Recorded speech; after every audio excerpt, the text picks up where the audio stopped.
Hello and welcome to another session of the Hive series. So here we will look at the some of the Hive performance tuning techniques. We talked about partitions, how it is important. So when you create a partition on a particular column, make sure that we have the right amount of data in each of this partition. The data should be uniform and it's something that you will be using in your where clause. If you create a partition and you're not going to use it in your queries, then there's no point of creating those partitions, right? Partitions will make sure that when you do a query, when you do a where clause, it will go and search only for that particular partition rather than scanning the entire data. Bucketing also does a similar concept where you store the data and then you segregate the data which is having a range into some buckets, and then when you query for the particular column, you will basically search your query will basically search in one of the buckets rather than going through all the data. And again, make sure one for bucketing, make sure that you really need you have a query where you are continuously looking out for the data on the column ID that you are going to bucket. Otherwise, this is again going to be costly because each time you query it, when you insert the data into the buckets or something, for each bucket there will be a reducer job that gets invoked. So make sure that you use the buckets very appropriately.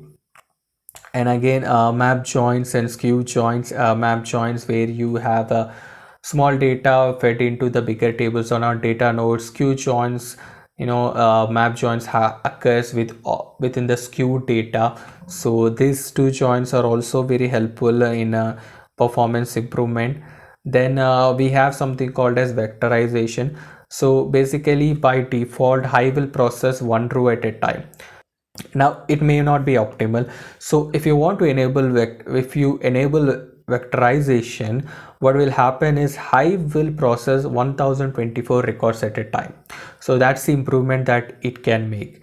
Now the disadvantage is that it is going to occupy a lot of memory, so please use caution. If you have memory, if you can support that, then yes.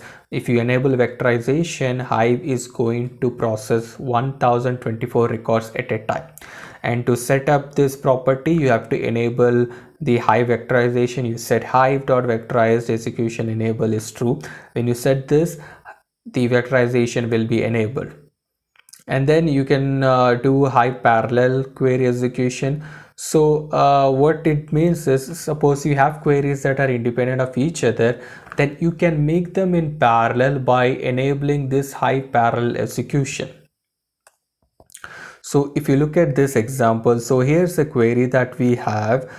So we have this inner queries, we have the outer queries. So if you look at stage 1 and stage 2, so these are basically inner queries. So by default, what will happen is first stage 1 will execute and then stage 2 will execute, and then finally stage 3, which is the entire query, will execute. But if you look closely, stage 1 and stage 2 are not dependent on each other, right? They're not passing any data between each other, so they can basically run independently.